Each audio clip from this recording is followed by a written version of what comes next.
Bonjour à tous, bienvenue dans notre nouvel épisode du podcast Agroécologie. Aujourd'hui, on se penche sur la question de l'appui qui peut être donné aux agriculteurs pour réaliser la transition agroécologique. On va donc tenter de voir ce que peut être le conseil agroécologique. On va aussi discuter d'autres types de conseils qui peuvent s'apparenter à l'agroécologie, comme par exemple le conseil stratégique ou encore le conseil en permaculture. Et on va discuter de comment ils se différencient.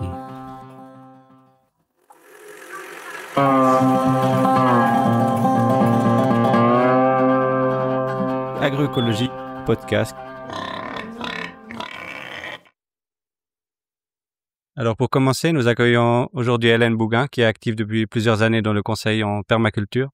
On va tenter de voir en quoi consiste ce conseil, quels sont les défis auxquels elle fait face et quelles sont les différences avec le conseil et les similitudes avec le conseil agroécologique.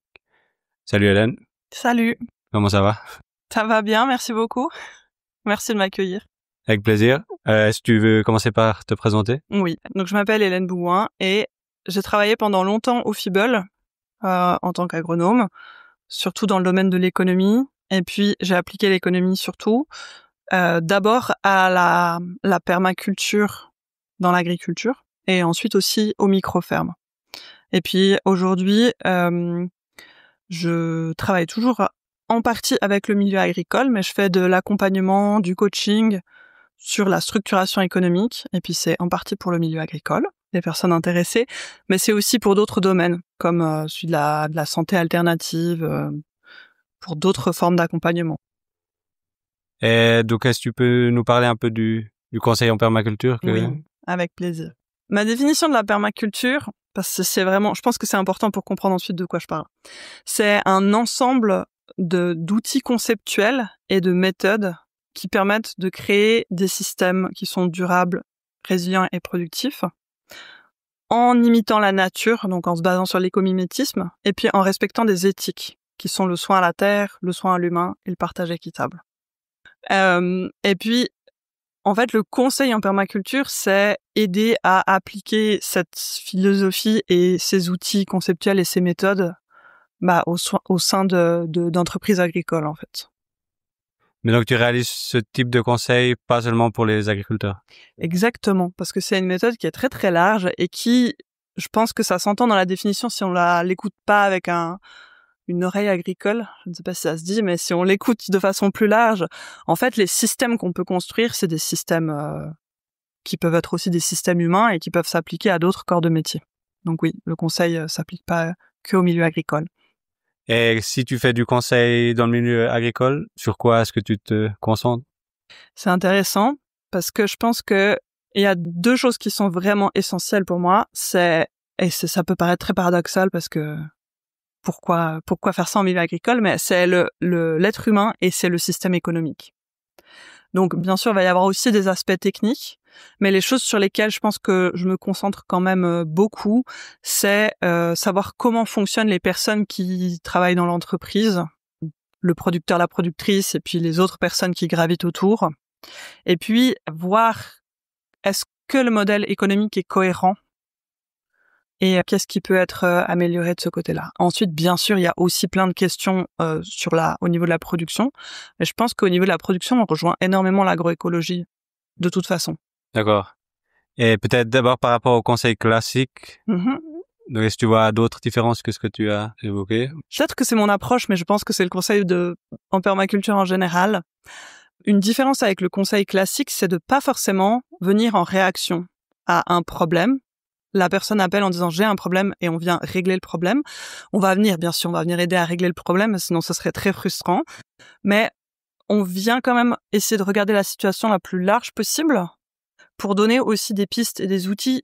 Peut-être qu'il y a des angles morts et que la personne croit qu'elle a un problème spécifique d'association de culture, mais que en fait on peut réfléchir et il y a d'autres choses aussi intéressantes à faire différentes. Donc je pense qu'une différence c'est le fait de regarder avec un très grand angle et de beaucoup observer, chercher à comprendre le système dans son ensemble.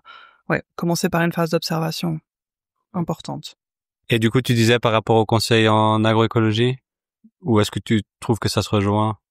Je pense que ça se rejoint beaucoup, la différence étant, à mon avis, le fait que le système économique va quand même être beaucoup pris en compte, parce que C'est vraiment important de savoir que si on peut pas commercialiser ce qu'on produit, ou si c'est compliqué là où on est, ou si on n'a pas un bon système en fait pour créer des revenus à partir de son travail, ou pas à partir de son travail, parce qu'on peut réfléchir aussi aux aides, aux choses. Enfin, il y a plein de choses autour. Mais si on n'a pas un bon système pour créer des revenus, on travaille dans le vide, et ça, c'est terrible. Terrible. Il faut arrêter de travailler gratuitement ou pour très peu d'argent. Donc ça, c'est une similitude que tu trouves entre les deux, ou tu penses que dans le conseil en permaculture, c'est plus... J'ai l'impression que c'est particulièrement marqué dans le conseil en permaculture, mais peut-être que c'est un biais de mon approche personnelle du conseil en permaculture. Je ne sais pas. Et peut-être si on parle du conseil vraiment technique, qui fait quand même partie de ce conseil-là, est-ce que tu vois des différences avec le conseil agroécologique, avec le conseil classique? Je pense que si on parle vraiment de la partie technique, on est on est très proche du conseil agroécologique, où on va vraiment avoir des réflexions sur le système dans son ensemble, pour le coup l'écosystème cette fois, et va y avoir toujours cette envie de s'appuyer sur les mécanismes naturels, donc de réfléchir comment spontanément les mécanismes fonctionneraient et comment on peut imiter ça au mieux.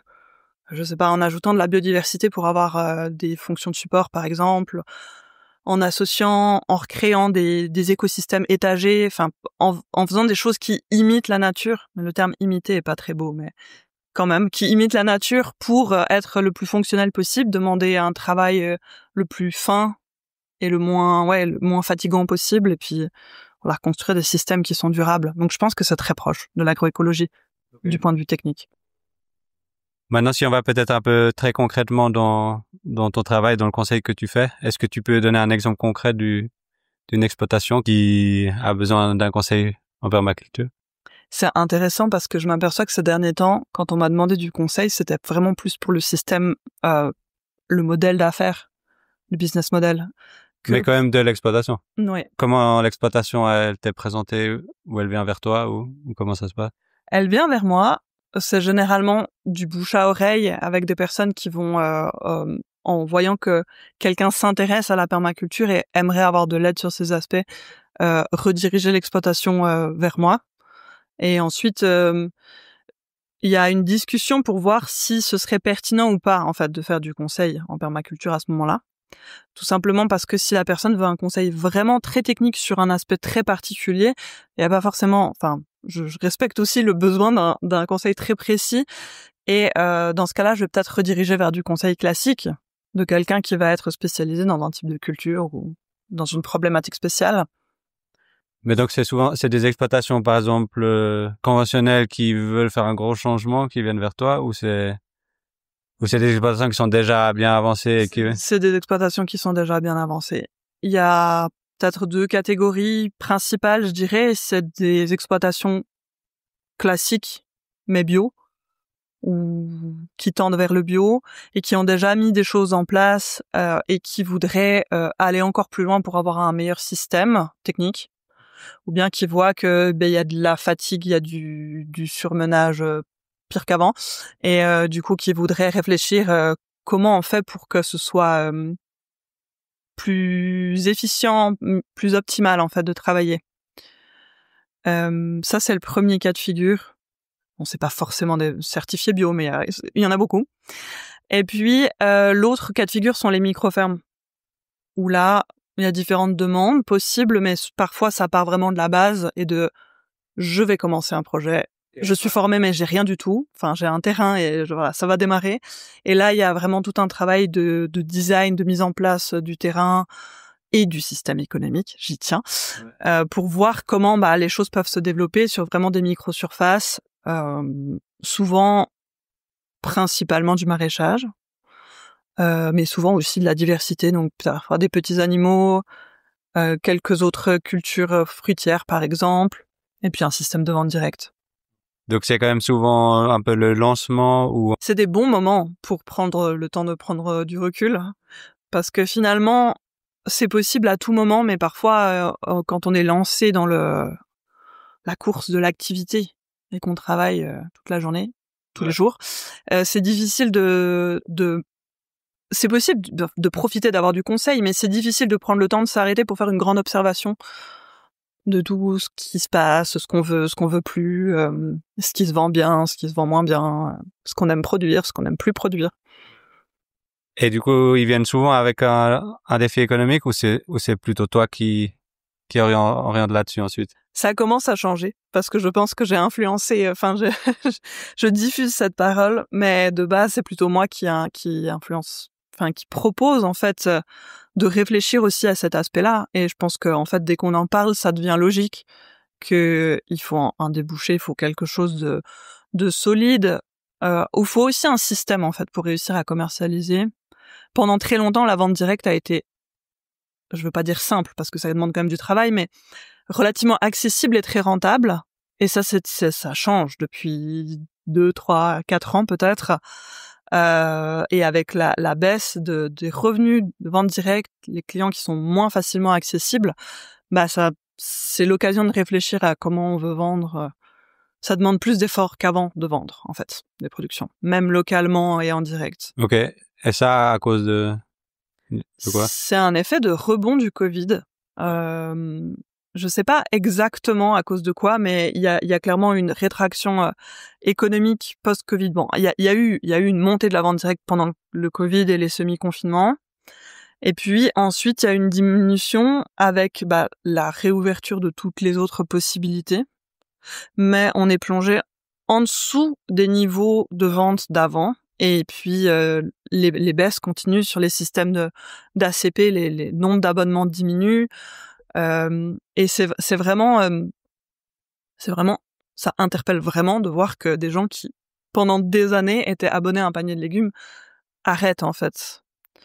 Et à mon avis, c'est pas seulement un enjeu financier et manque d'argent, qui est un problème évident, mais c'est pas le seul problème, parce que même sur les choses pas très chères ou sur les activités gratuites, il y a quand même un fort recul d'engagement.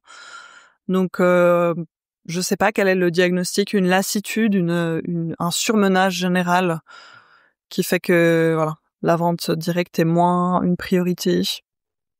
Alors, on arrive gentiment à la fin de notre interview. Est-ce que tu veux nous dire quel rôle tu penses peut jouer le conseil en permaculture ou en agroécologie dans la transformation du système alimentaire, au-delà de l'exploitation individuelle? Oui, c'est une bonne question. C'est vrai que on réfléchit beaucoup à l'échelle des unités, des entreprises agricoles. Et puis, il y a des choses qui peuvent changer à cette échelle-là, mais pas tout. C'est une réflexion que on avait partagée il y a un moment dans un projet de recherche sur le fait que, par exemple, une exploitation qui développe la biodiversité, elle la développe que localement sur son exploitation, et puis si elle est isolée au milieu d'un contexte qui est pas propice à la biodiversité, que ce soit d'autres exploitations, un milieu urbain, ça peut être tout plein de choses, va pas y avoir une amélioration à l'échelle du territoire qui sera criante.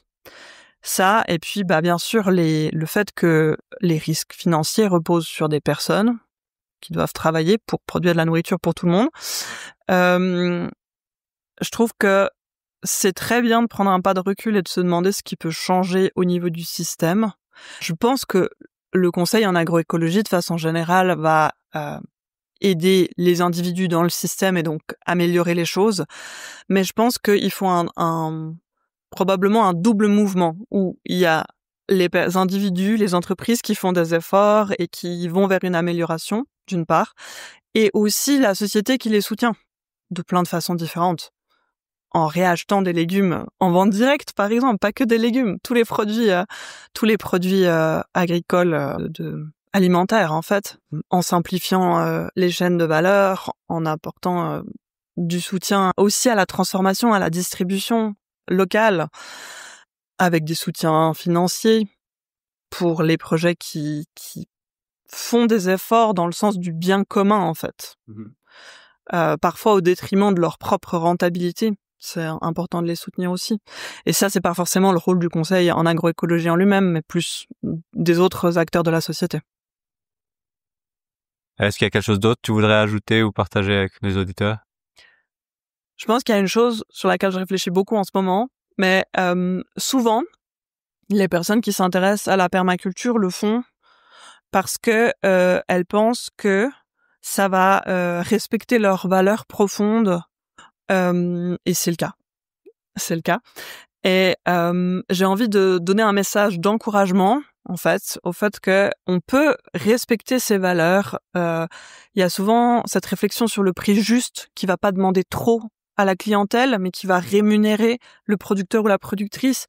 Et puis il y a aussi sur ce qu'on utilise, la façon dont on prend soin du sol, dont on cultive, la biodiversité, etc. Et toutes ces valeurs sont compatibles avec un système économique soutenant et efficace. C'est ça mon message d'espoir. C'est qu'on n'a pas besoin de mettre de côté ces valeurs pour réussir à gagner de l'argent. Merci beaucoup en tout cas d'être venu. Avec grand plaisir.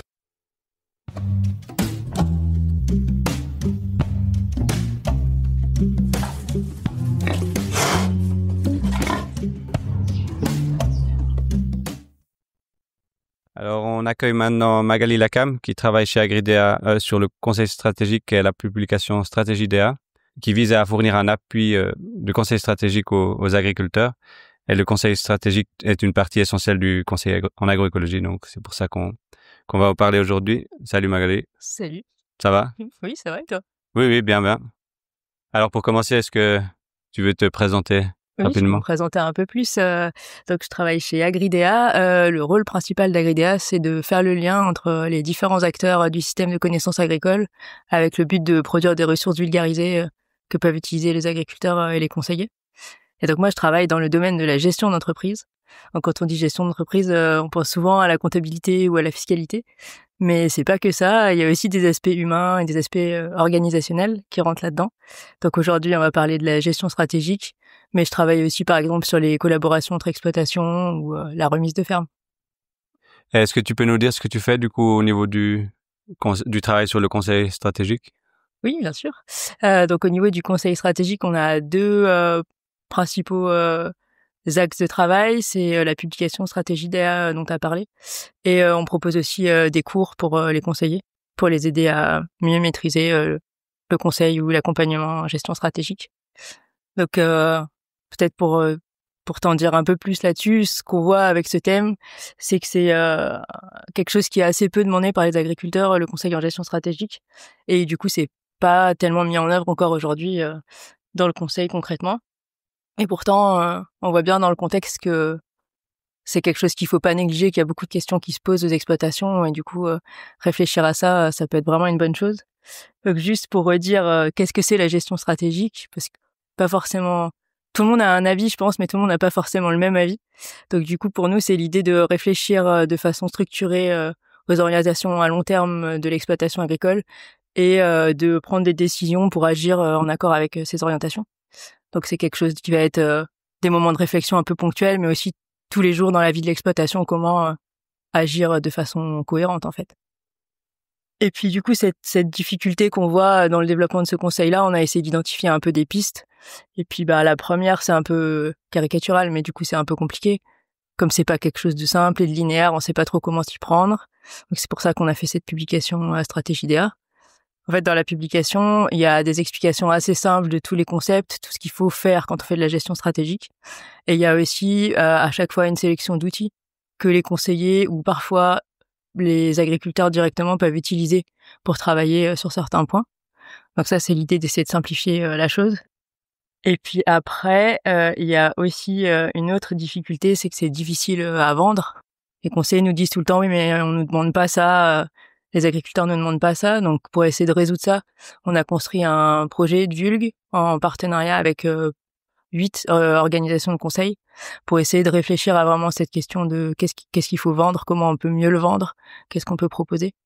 Et donc là, pour l'instant, il y a quelques pistes qui sont ressorties et qu'on va pouvoir tester. Mais il y a plusieurs idées. Il y a l'idée d'essayer d'ajouter un peu de gestion stratégique dans des prestations de conseil qui existent déjà. Par exemple, au moment d'un budget pour un projet, d'essayer de reprendre un peu de temps pour se recaler là-dessus. Il y a l'idée d'essayer de faire meilleure communication là-dessus, en fait, de mieux décrire la prestation pour pouvoir plus facilement la vendre. Il y a aussi l'idée de faire des choses très simples, un peu pour communiquer là-dessus. Par exemple, faire une soirée sur un thème qui est un peu attractif, mais un thème qui est lié à ça et qui incite les gens à réfléchir à ces questions-là. Ouais. Peut-être juste pour revenir sur la publication Stratégie DA, tu peux dire quelques mots sur comment ça se présente à qui ça s'adresse? Concrètement, c'est une publication qui existe principalement en ligne, qui existe aussi sous forme papier, mais seulement en français, et qui s'adresse principalement aux conseillers. Mais dedans, les conseillers peuvent trouver des contenus qui sont simples et qui peuvent être transmis à des clients agriculteurs. Et aux enseignants aussi, éventuellement, c'est aussi quelque chose qui est enseigné à la gestion stratégique au niveau maîtrise et brevet d'agriculteurs. Et du coup, selon toi, qu'est-ce qui caractérise le conseil stratégique et quelles seraient les différences avec le conseil classique? Alors, je dirais que ce qui est un peu aussi peut-être une difficulté pour les conseillers et qui fait une différence, peut-être pas avec tous les conseils, mais avec pas mal de conseils plus simples qu'on peut connaître, en tout cas en gestion, c'est que c'est une approche qui est un peu différente. On va être plus dans une posture d'accompagnement, à poser des questions, à accompagner le processus pour que les gens ils se perdent pas dans leur propre réflexion, qu'ils fassent leur propre choix. On n'est pas dans l'idée qu'on va faire un calcul et qu'on va dire à la fin, bah fais ça, ça rapporte plus d'argent. C'est plus subtil. Et puis du coup, ça demande d'autres compétences aussi. C'est un peu sur un autre registre que d'autres types de conseils. C'est plus global aussi, ça nécessite de prendre en compte vraiment la globalité de l'exploitation. Ouais, il s'adresse à qui pour toi? Alors nous, on aimerait bien que ça s'adresse à tout le monde parce qu'on pense vraiment que c'est un sujet qui concerne toutes les exploitations et que la gestion stratégique, elle devrait toujours exister en fait dans toute exploitation et que toutes pourraient bénéficier d'un soutien à un moment. Mais dans l'idée, je dirais qu'il y a quand même des moments un peu de réflexion plus intense où on va réinterroger ses buts ou la façon dont on les met en œuvre. Et puis à ce moment-là, peut-être c'est plus important de se faire accompagner. Donc peut-être qu'il y a un gros changement dans son environnement qui revient remettre en cause certains choix qu'on a faits. Et je dirais aussi que ça peut être vraiment plus important et plus nécessaire de se faire conseiller quand il y a plusieurs personnes qui sont concernées, sur des collaborations entre exploitations par exemple. Parce que le fait qu'il y ait une tierce personne et qu'il y ait un conseiller, ça va permettre de faciliter le dialogue en fait et de faire en sorte que les choses se passent de façon plus fluide et plus simple. Et que le résultat soit peut-être reflète plus la vie de tout le monde en fait. Et du coup soit plus solide. Et quels sont les défis concrets auxquels sont confrontées les exploitations que tu vois en termes de stratégie? Alors, je pense que c'est une chose que j'ai entendue plusieurs fois et puis que j'ai aussi constaté dans une vie professionnelle passée. C'est un peu la question de la cohérence. Je pense qu'il y a des exploitations qui partent dans des directions qui se correspondent pas vraiment à leurs aspirations profondes parce que c'est comme ça qu'il faut faire ou parce que l'exploitation qu'ils ont reprise, elle faisait comme ça. Et que ça peut être vraiment bien de prendre du temps, d'avoir une réflexion stratégique pour peut-être réaligner les choses et que ces gens-là, ils agissent vraiment en accord avec ce qu'ils sont et que ils se sentent mieux, en fait, et qu'ils aient des meilleures performances aussi, je pense, sur tous les plans. Et du coup, plus généralement, quel défi tu vois pour le conseil stratégique? Alors, on a déjà un peu dit, mais c'est quelque chose qui a un peu de mal à se développer. Il y a plein de raisons qui expliquent ça. Le fait que, on nous dit que ça coûte peut-être cher, que c'est pas facile à décrire, que c'est pas facile non plus à vendre. Quand on doit le mettre en œuvre, on sait pas trop comment s'y prendre. C'est quelque chose qu'on doit aussi un peu construire au cas par cas en fonction des questions de l'exploitation. On doit un peu réinventer à chaque fois, donc c'est pas très facile à faire. Et puis, il y a aussi le fait que les conseillers aient beaucoup de travail. Nous, c'est ce qu'on entend, les conseillers, ils sont surchargés de travail et du coup, ils ont déjà tellement à faire avec des prestations que quelqu'un vient leur demander qu'ils ont pas d'énergie à investir pour développer ça, même s'ils savent que c'est important et que ça apporterait beaucoup. C'est un peu un défi, ouais, de sortir de ce cercle, en fait, qui est un peu dommage, parce que peut-être que même des fois, ils prennent du temps pour faire des conseils à des exploitations qui auraient meilleur temps de déjà réfléchir à leur stratégie, mais c'est difficile d'aller contre aussi les demandes de ses clients.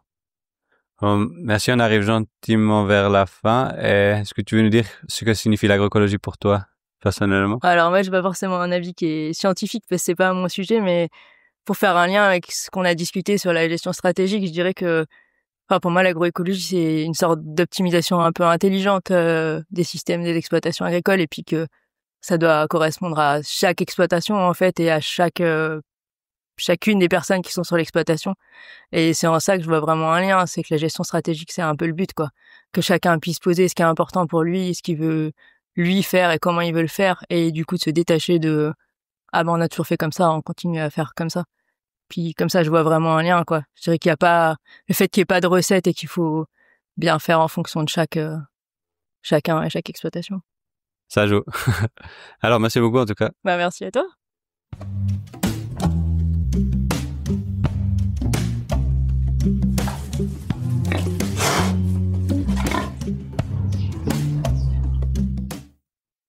Nous accueillons maintenant Léa Sommer de BioSuisse, qui s'occupe du projet ProBio, qui vise à mettre en place des groupes d'échange entre agriculteurs.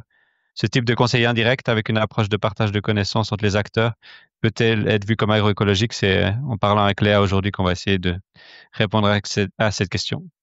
Salut Léa, Salut, ça va? très bien, ouais, merci pour l'invitation. Oui, avec plaisir. Est-ce que tu peux commencer par te présenter en quelques mots? Oui, je suis Léa Sommer et j'habite en Argovie depuis 10 ans et j'habite là parce que j'ai d'abord travaillé au Fibel et puis maintenant je travaille à BioSuisse depuis 5 ans.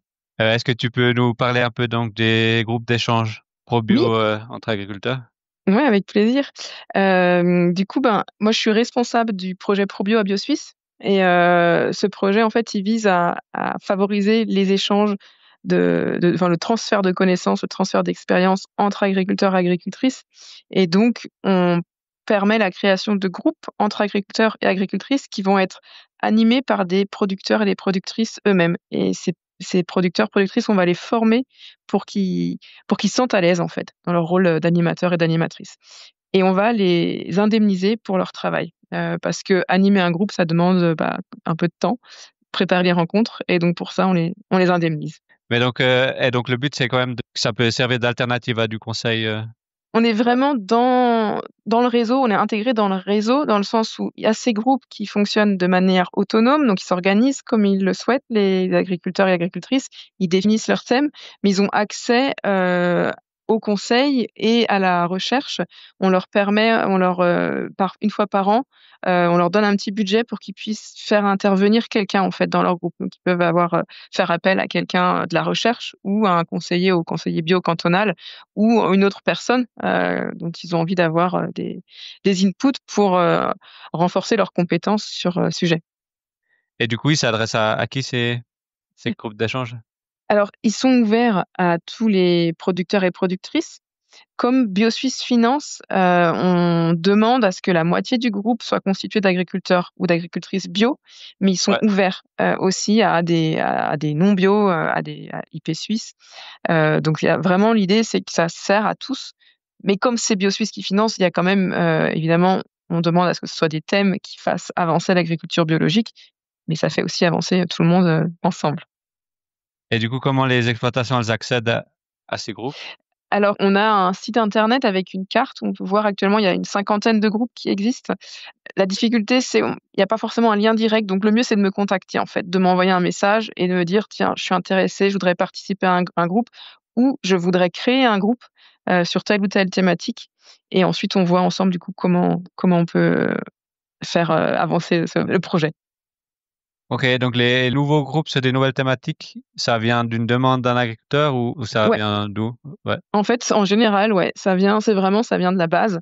Ça va être des agriculteurs, des agricultrices qui vont me contacter en me disant: «Je voudrais bien, participer à un groupe sur telle ou telle thématique». Puis si on voit qu'il y a pas de groupe dans son coin sur la thématique et que cette personne a envie de lancer un groupe, je vais lui proposer de faire la formation et puis de démarrer un groupe.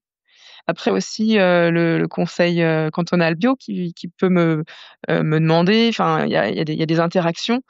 C'est pas Enfin voilà, ça vient de la base, ça vient du conseil, ça peut venir aussi de la recherche et puis c'est vraiment du bouche à oreille, en fait.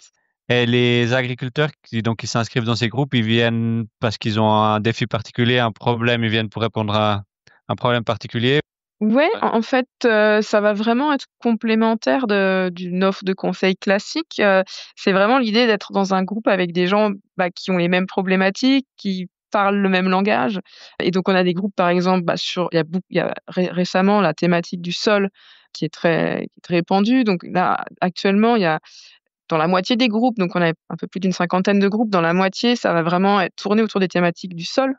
On a des groupes spécifiques, élevage, bien-être animal, on a des groupes spécifiques, maraîchage, on a des groupes caprins, enfin vraiment tout est possible et les gens qui font partie d'un groupe, à la base, ils viennent parce qu'il y a une première thématique qui va être définie.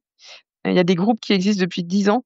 Donc ils ont commencé d'abord, sur le thème: «On veut plus utiliser d'antibiotiques» et ensuite ils ont ouvert leur comptabilité ensemble, ils ont regardé comment ils pouvaient s'améliorer. Ensuite ils s'apportent des soutiens, plus personnels. Enfin, par exemple, il Ouais. y a des groupes, où ils vont refaire les plans d'une étable ensemble. Enfin, ça peut vraiment devenir des choses très précises parce que le groupe évolue et il y a des liens qui se créent et on passe d'un conseil technique à un soutien social, en fait. Ok. Mais disons, l'initiation des groupes, c'est en général des questions techniques ou... Ouais, ouais, ouais. Ouais. L'initiation, ça part sur du technique et Ouais. très vite, en fait, on voit qu'il y a un soutien social, moral qui est très fort. On a fait un sondage en début d'année pour évaluer justement à quoi ça sert ces groupes. Qu'est-ce qu'on retire de la participation?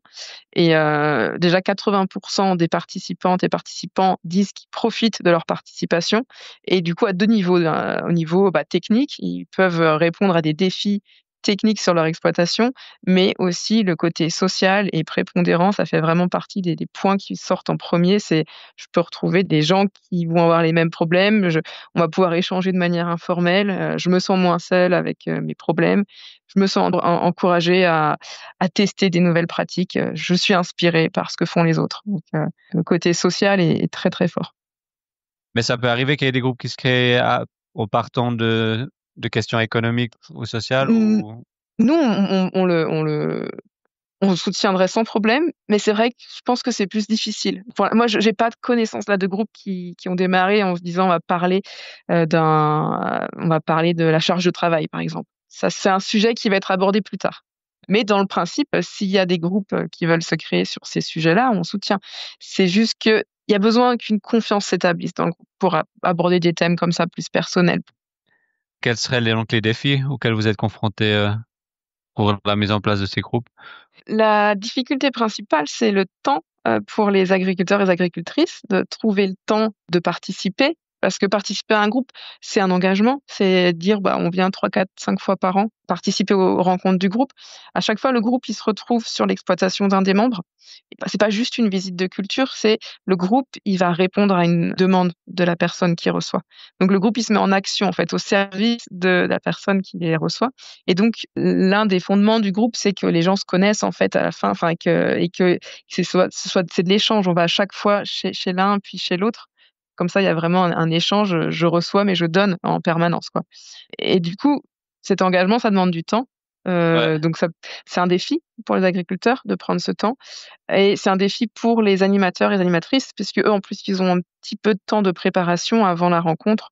Donc c'est une casquette en plus. C'est aussi pour ça qu'on les rémunère, parce que c'est un travail en plus et que c'est important de le valoriser. C'est vraiment le défi, ouais, mais comme pour tout, quoi, c'est de trouver du temps, même si le sondage et moi, les retours que j'ai quand je discute avec, des groupes, avec les animateurs ou avec les participants, même si c'est clair qu'ils en profitent et que ça leur fait du bien de participer, ils le disent, il faut quand même, réussir à trouver le temps dans Ouais. l'agenda déjà chargé. Et qu'est-ce qu'il faudrait pour que ce type de conseil soit plus mis en œuvre? Ce serait bien de mieux travailler ensemble encore, je pense, de pouvoir plus communiquer. Alors de mieux travailler ensemble avec le conseil cantonal, de pouvoir plus encore, faire de la pub, en fait, pour ce type de groupe, parce que ça a vraiment des effets, positifs, pas seulement du Ouais. coup sur le plan technique.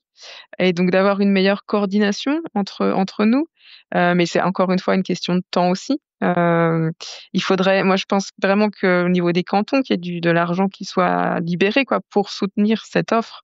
Il y a déjà des groupes, hein, d'échanges comme ça dans les cantons qui existent indépendamment de Probio, mais je pense qu'il pourrait y en avoir plus. Ouais. Mais ouais, c'est pas évident à mettre en œuvre et puis, faut vraiment essayer d'utiliser les synergies au maximum. OK. Ouais, on arrive gentiment vers la fin. Est-ce que tu voudrais encore nous dire quel rôle tu verrais pour ces groupes d'échange pour aider à la transformation de notre système alimentaire?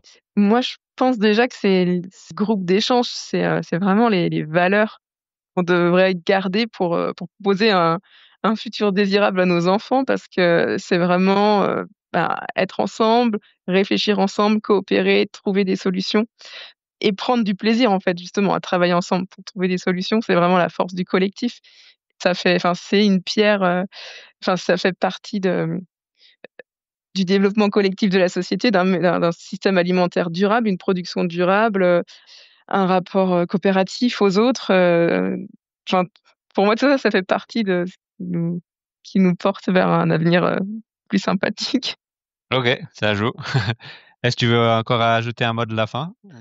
Bah oui, s'il y a des agriculteurs, des agricultrices qui nous écoutent et qui ont envie du coup de participer à un groupe ou de créer un groupe, eh ben n'hésitez pas à me contacter. Et on fait une formation pour les prochains animateurs et animatrices de groupe les 13 et 14 novembre. Donc n'hésitez vraiment pas à me contacter. Ok, ça joue, c'est noté. Alors, merci beaucoup. Bah, merci à toi.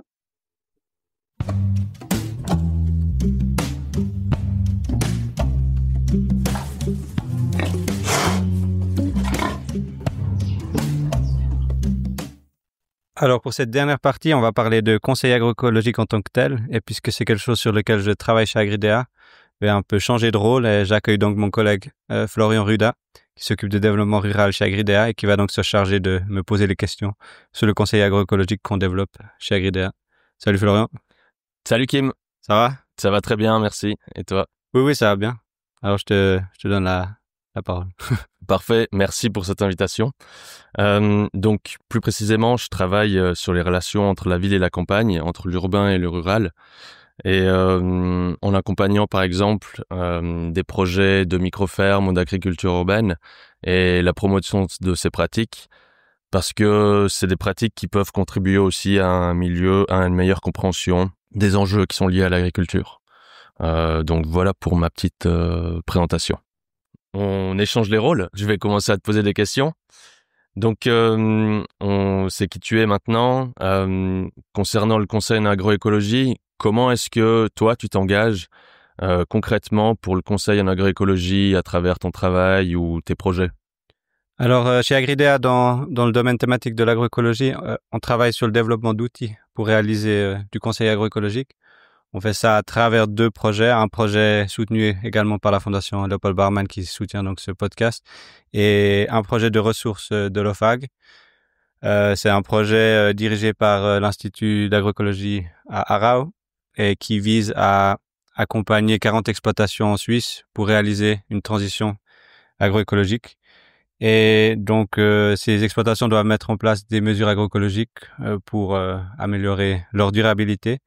Et un peu de spécificité du projet, c'est que les agriculteurs sont pas soutenus directement pour mettre en place ces pratiques-là, mais ils sont soutenus sur les résultats qu'ils vont obtenir. Donc un peu à l'inverse des paiements directs. Certains indicateurs seront évalués et les agriculteurs recevront des soutiens financiers pour des résultats qu'ils ont obtenus en termes de biodiversité, de bilan carbone, azote et de risques avec les pesticides. Une autre spécificité du projet, c'est d'intégrer des consommateurs. Donc, on travaille pas uniquement avec des agriculteurs, mais justement avec le système un peu plus global. Il y aura donc créer des liens entre les agriculteurs et les consommateurs et aussi créer un changement de comportement chez les consommateurs. À mon rôle et au rôle d'Agridea, donc d'abord, c'est de coordonner le conseil en l'occurrence agroécologique entre les différents cantons, donc d'appuyer les conseillers cantonaux pour ce projet. Et du coup, ce qu'on fait, du coup, pas que pour ce projet, mais d'un point de vue général, développer des outils pour faciliter ce conseil agroécologique pour les conseillers. Donc, les outils qu'on développe, il y a une marche à suivre, une checklist pour réaliser un conseil agroécologique. Je pense qu'on y reviendra après. Et puis, il y a un manuel qui aura le but de décrire toutes les mesures agroécologiques mises en place dans le projet. Et puis, ce qu'on appelle un coaching net, une plateforme avec des experts de différents milieux qui font du conseil agroécologique ou du conseil similaire ou qui sont simplement experts d'un domaine lié et qui donc, voilà, c'est une plateforme qui est à disposition des conseillers, pour avoir des avis d'experts. Donc là, tu nous parles de conseil en agroécologie. Auparavant, on a parlé de conseil en stratégie, conseil en permaculture. Qu'est-ce qui, pour toi, caractérise en fait ce type-là de conseil? Qu'est-ce qui peut différencier en fait le conseil agroécologique avec le conseil classique? Alors déjà par rapport au conseil classique, je pense que la grande différence, ça a aussi déjà été dit plusieurs fois pour les autres types de conseils, c'est qu'on vient pas forcément résoudre un problème particulier, un problème technique. Et c'est donc plus une approche systémique. D'abord au niveau de l'écosystème, on regarde pas juste la parcelle, la culture ou le problème, mais déjà l'écosystème autour, Après, dans une plus grande échelle, on prend en considération toujours l'entier de l'exploitation et aussi, si possible, tout le cadre autour, le cadre socio-économique, que ce soit les consommateurs, la transformation, etc.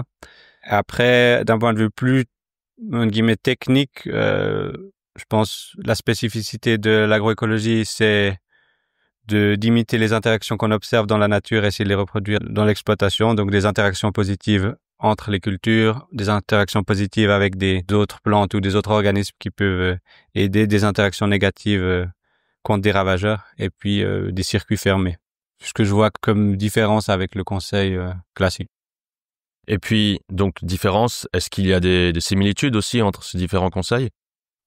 Alors, je pense que par rapport à tous les types de conseils qu'on a vus aujourd'hui, qu'on a dit qui s'apparentaient à l'agroécologie, je pense qu'il y a beaucoup de similitudes. Et ce que j'ai dit là, les différences avec le conseil classique, voilà, elles sont assez similaires avec entre le conseil agroécologique, le conseil stratégique, le conseil en permaculture. Donc, l'approche stratégique, l'approche participative, l'approche systémique. Je pense que tout ça, c'est des points communs.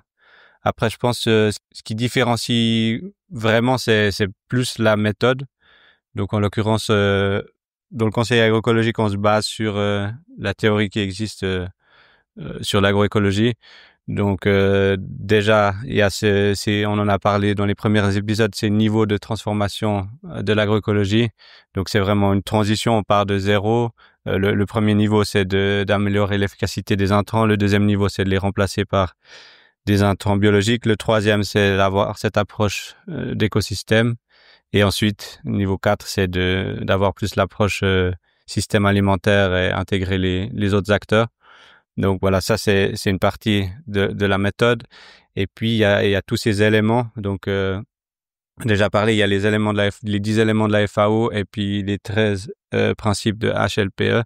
Et donc voilà, dans notre vision du conseil agroécologique, on peut vraiment se baser là-dessus sur cette méthode qui existe. Donc on peut regarder élément par élément où se trouve l'exploitation, qu'est-ce qu'on peut faire pour l'améliorer, et ensuite après coup évaluer. Donc par exemple, si on prend les 10 éléments, on peut regarder en termes de diversité ou en termes de résilience ou en termes d'économie circulaire où se trouve l'exploitation, qu'est-ce qui peut être fait pour l'améliorer, et on peut vraiment le faire pour chacun de ces points.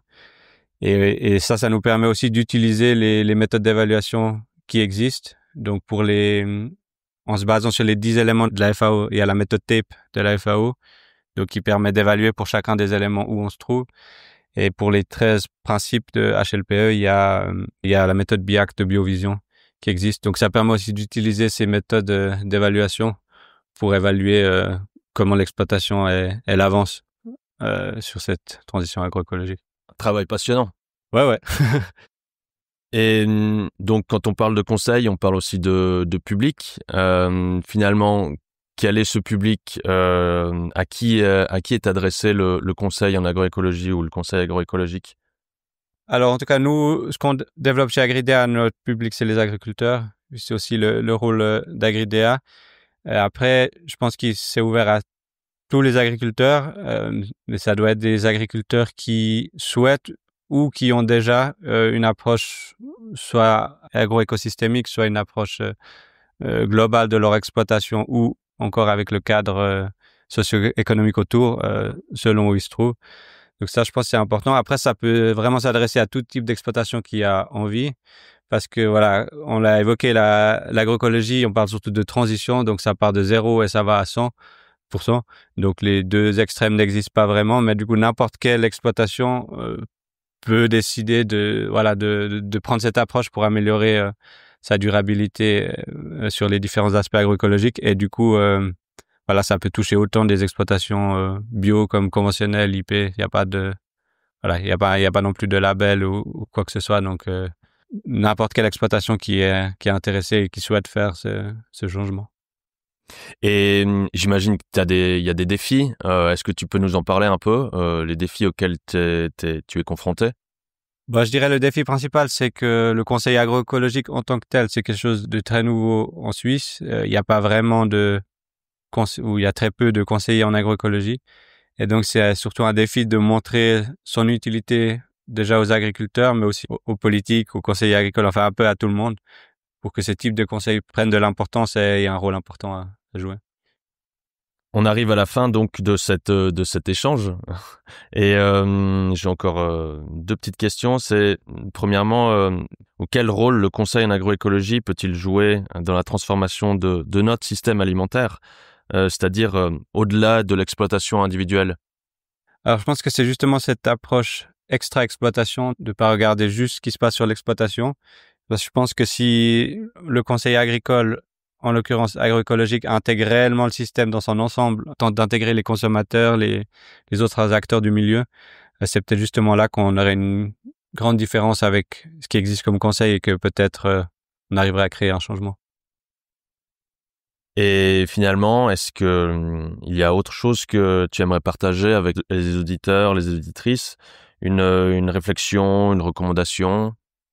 Je veux surtout remercier les auditeurs pour leur fidélité durant toute cette première saison du podcast Agroécologie, puisque c'est le dernier épisode pour cette année. Et j'espère les retrouver l'année prochaine pour une nouvelle saison et aborder d'autres thématiques liées à l'agroécologie. Génial, bravo, merci. Merci à toi.